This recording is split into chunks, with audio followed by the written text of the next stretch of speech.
So, got another video on my 12428. This is going to be on a servo upgrade. As you can see, I've already done it once. This is the Emax. Let me see here. It says 9258. I will link it down below, but that is the servo I've upgraded to so far because originally comes with a 5-pin servo, proprietary style 5-pin servo, and once you start upgrading the electronics, you need to get a 3-pin servo, and this is the only 3-pin servo that I found that fits the original 12428 servo bracket. And the problem is the 12428 has a smaller than normal size steering servo for an RC car. This is a normal size servo for an RC car, and it is clearly bigger, so it does not fit in that bracket. I'm going to try to find a way to cram this into there. So like I said, this is the upgraded servo from the original 5-pin servo, and the problem with this one and the original are they're both extremely weak, and this one honestly has a little bit of slop in it. As you can see, the servo horn will move without even engaging the gears of the servo, which means there's going to be a little bit of slop in the steering, and there's already enough slop in the steering to the point where I'm trying to get rid of all of that play. So the plan is to get this here. The problem is this bracket does not fit this full-size servo. So what I did was I actually had another bracket, as you can see right here. This is the exact same bracket as this, but I cut it right here. As you can see, I broke it into 2 pieces. What I plan to do is I plan to break it there as well, so that I have just 2 little side brackets like so. And these don't actually fit the holes of the servo, but what I did was, as you can see, I dremeled out the holes. There goes one of my lipos. But as you can see, I've drilled out one of the holes just a little bit bigger. I've actually even drilled out the bottom one a little bit lower, just so that the bottom of this bracket lines up with the bottom of the servo. But as you can see now, that bracket fits into the side of the servo and lines up with the holes. Doesn't need to be perfect, as you can see. Mine's pretty messy. Didn't do that great of a job. Usually do a little bit better than that, but got a little too crazy with the Dremel tool there. As you can see on the other side, that one fits up a little bit better, and as you can see, the bottom of that bracket lines up perfectly with the bottom of that servo. And what my plans are is to use the original holes on the far side for this bracket to line up with. So this side of the servo is going to line up and fit into the original holes, and I'm just going to have to make a couple new holes on this side for the other side of the servo to drill into or to screw into. Alright, so got the servo out of the car, and I just want to show you guys the size difference of the servos. So yes, you can see there's a noticeable difference in the size of the servo. This one's going to have, this one's a stock servo out of my Axial Yeti, I believe. I think it's about 9 kilograms. I think this is about 3 kilograms. So it's going to have 3 times the torque of this one. Possibly more. I might be over-exaggerating how much this has. It might be noticeably less than 3 kilograms. I forgot. I looked it up in the past, but don't quite remember. Alright, so far the plan seems to be working as planned. So as you can see on the far side, I've already actually got the screw into the bracket. And it seems to fit damn near perfectly. This slide just came into the actual frame here, and it looks like I'm not actually going to have to shave down some of this chassis like most people end up having to do. If this servo had a bigger corner over here, then I would have to cut into the chassis. It looks like with this one, I'm not going to have to cut into the chassis. So what I did was I took a very small drill bit and I came in through the top of this bracket here and drilled a hole out of the bottom. Let me see if I can get that in frame. As you can see, there is a new hole right here next to the old hole. So as you can see, I drilled down through there with a small drill bit. Now what I'm going to do is I'm going to put on a bigger one, and I'm going to open up the hole wider from the bottom up, making sure not to drill into this bracket. So I'm going to move this bracket out of the way like so, and I'm going to drill a hole up. Probably just make sure, you know, just making sure the drill doesn't hit the bracket or the servo, because I don't want to put a hole into either of those or strip out the threads in the existing hole of the bracket. So yeah, it looks like everything is going as planned so far. Alright, so I'm making sure this servo isn't in the way. We're going to widen this hole just by putting it in that pilot hole. Drilling it out a little bit wider.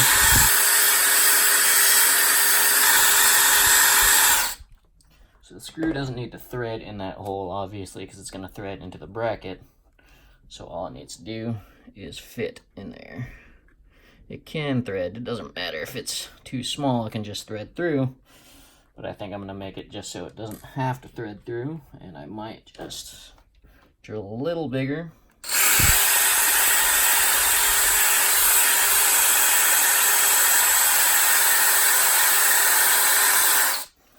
Just widen it a little bit.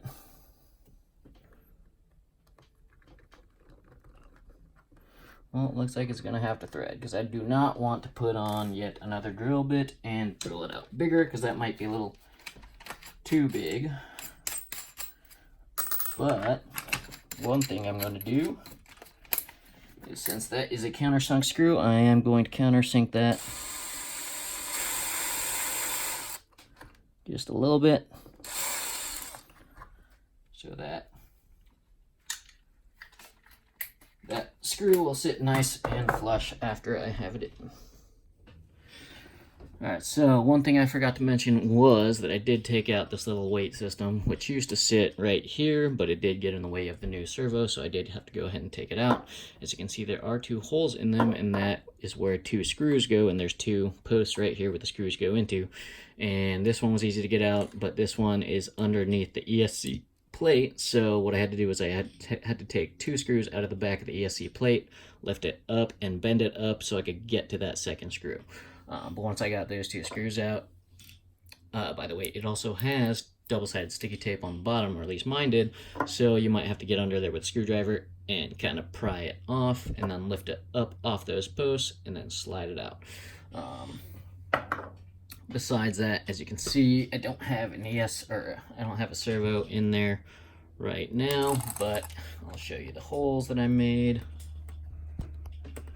Alright, so as you can see, here is the screw that I countersunk, the screw hole that I countersunk, and the screw is in there, but I did go ahead and make another screw hole right next to it. Just as you can see on the original one, there's another hole right next to that as well, and let me show you why. The original servo bracket has, as you can see, 1 screw hole and 1 little nub. As you can see, it has a little nub on either side, and those little nubs go into that secondary hole, and that just keeps it a little more stable and keeps it from twisting from side to side. So I went ahead and made a hole so that little nub has a place to go. Besides that, I have both servos connected to this little servo tester right here, which is also connected to a 4 AA battery pack that I have wired together with little JST connectors. But go ahead and turn that on and go ahead and center both of the servos. They're both connected to it, and once you put it to 1500, that is centered. I don't know if you can read that. It's a little bright, but it's at 1500. That means this one's centered, as you can see. So I need to take that servo bracket, or servo horn, off of this servo and put it onto here. Since they're both centered, I know I can just take this one straight off centered and put it centered onto this one, and it should be where I want it to be. And I have gone ahead and pre-loosened these screws because that screw was Loctited, and there was another little tensioning screw right here that was also Loctited. But for the sake of the video, I pre-loosened those. And I also pre-Loctited this other screw that goes into this servo.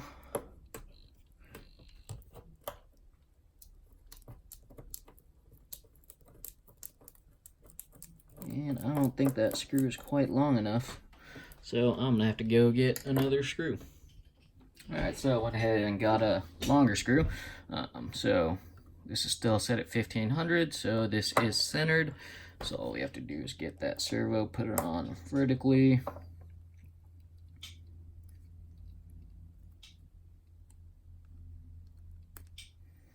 A lot of times, as you can see, if you put it on one tooth, it's a little bit to the left. And if you put it on another tooth, just next to that, it's a little bit to the right, so you can't always get it perfectly centered. Usually you can just choose one, and then from there you can make adjustments with the turnbuckles or something else. Good tighten. Then let's see how that's working. That looks good. I'm gonna go ahead and tighten that side screw up as well. And we should be good. Alright, so I went ahead and loosely fit the servo into the vehicle here, and as you can see, I might have a little interference with the servo horn hitting the steering rack here. So as you can see, the servo horn is just gonna hit that steering rack, so that could be an issue. So what I can do is I can take this ball joint and I can unscrew it, and it's attached with a nut right here, and I can just flip all that and put the ball joint in the back. Still might be too long, but if that's the case, then I can always sand the edges, sides of this ball joint, and I can shorten it to the point where it can definitely fit in the back, or I can shorten it enough to the point where it could even fit in the front. But right now it's just a little too long, and it is interfering with the steering rack. Alright, so I flipped the little ball joint on the servo arm, and as you can see, it does clear the servo, so we are clear. That should work. And even if it didn't clear the servo, I'm pretty sure this car doesn't need that long of a throw, so I think that's as much as it needs for the throw of the servo. So even if it was to interfere, I think it wouldn't actually go that far to the point where it would matter. So yeah, I got that servo on the car, and as I expected, the full throw of that servo in the car, I have the steering dual rate turned down so that it will have the maximum throw of the wheels, but not the maximum throw of the actual servo, because the wheels only go so far. There's no point in turning the servo all the way up. But as I expected, the throw of the servo does not pass the servo body, so even if that was too long, the servo, the ball joint was too far and actually passed the servo body, it wouldn't matter because the throw isn't that far to the point where it would pass the body. But yeah, got everything all buttoned up. Servo is working nice and fast, nice and strong, much stronger than the original. Let me get this car turned off. Pretty happy with how everything turned out. It was a lot more painless than I thought. I thought it was going to be much more difficult. I thought I was going to have to shave off a bunch of the chassis. This little wall right here, which would have weakened the chassis, which I really didn't want. But I have so many of these stock servos from my other vehicles that I've upgraded the servo on lying around to the point where I just want to get one of those old servos into this car. Because like I said, the other servo that I had upgraded to was only 2.5, I think 3 kilograms at most. And this is 9 or 10 kilograms. So I'm tripling the power, and that other servo was just so sloppy and so bad that I have to replace it too often, and I'm just not a big fan of it, period. This is going to be much, much better. And I'm happy that I did not have to cut into the chassis to get it in. So that pretty much does it for this video. Hopefully you guys enjoyed. Hopefully you guys learned a little something about possibly upgrading the servo on your 12428. But yeah, if you have any questions or comments, go ahead and post down below. Also, please check the description if you do have any questions or comments about any of the parts, because I'm more than likely going to be linking most of the parts on this vehicle, along with, I will try to find a link for this servo. I didn't personally buy it, so like I said, it came with my Axial Yeti, but I will try to find it on Amazon, and I'll try to go ahead and link that as well. Most of these parts I bought off AliExpress, which is kind of like Banggood, but better in my opinion, cheaper and more selection. But so most of the links are going to be through AliExpress, but I will link this as well, which is also something I bought off AliExpress. And I suggest everyone get one of these. You saw what it can do. It's perfect for testing servos without having a receiver or transmitter handy. You can also test winches, lights. Pretty much you can test ESCs. You can test so much with these, and it's so much less hassle than trying to find a receiver to hook up to a ESC to hook up to a battery.